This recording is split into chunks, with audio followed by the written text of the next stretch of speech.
the great manoeuvre debate. Can you do a manoeuvre on your standards check? Well, the answer is yes, you can do a manoeuvre on your standards check. I have sat in on standards checks where manoeuvres have been done and ADIs have passed, and in fact have passed with very good marks. The reason why there's a little bit of controversy about this is that the DVSA have openly said that what they are wanting to see on your standards check is a good proportion of that hour being dedicated to the pupil fulfilling their goals on the move, so actually doing something rather than sitting there listening to an instructor-led briefing.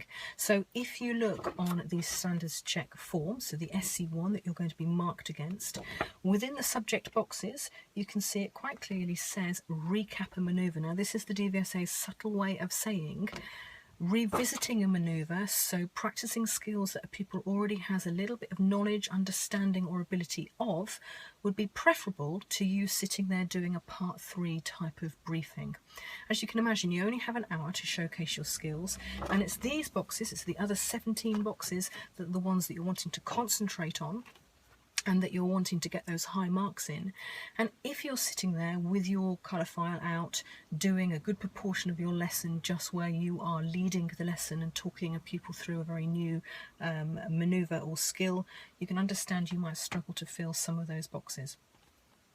Having said that, if you know that your skill lies in getting your pupil to explore what they already know, perhaps bringing skills, knowledge and understanding from other manoeuvres or other parts of their driving that they've done, and you are able to work as a team, have a debate, Q&A, lots of pupil solving stuff going on in there, then you can show those skills off. So I'm not going to say never do a manoeuvre from scratch, but I would certainly say look at your own skills, look at how you teach a manoeuvre, and if you are in that instructor-led part 3 type of mode, chances are it's not going to work particularly well from a fulfilling the criteria point of view. If you have got the client-centered learning bit under your belt, if you're feeling more familiar with those tools and techniques, give it a go. There's no reason why it shouldn't work if you're able to showcase those skills that they're looking for. Now, the other word of warning I would say is that, do you honestly ever spend 50-ish minutes doing one particular manoeuvre? Well, I certainly don't. I don't know many instructors that would. So focusing on one manoeuvre for that whole time, it's worth thinking about how you're actually going to fill that time. But what I would say is that if you are going to cover a manoeuvre, think of the skills that you're using when you do cover the manoeuvre. So you're thinking clutch control, you're thinking steering, and you're thinking observations.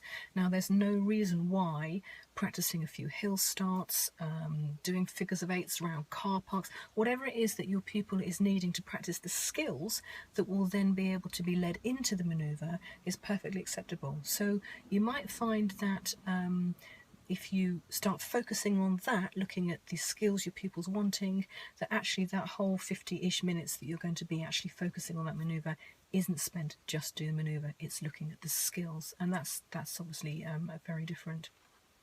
Again, another word of warning, don't try and cram too much in. So don't think, well, I'll do a left corner reverse and then a bit of parallel parking and then a turn in the road to finish off.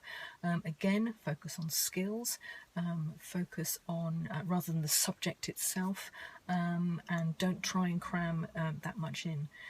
I'd also say just be a little bit aware of putting a manoeuvre in at the end of the lesson. So don't use a manoeuvre necessarily to block out and puff out your subject, if you like, because what will tend to happen is that all of a sudden you've now introduced a new subject, and that will throw up numerous issues and faults and topics of conversation that probably needed that little bit more time. So bulk out your lesson with more of the stuff that you have been doing rather than sticking a manoeuvre in just in case you have time. Chances are you won't if you are structuring your lesson correctly.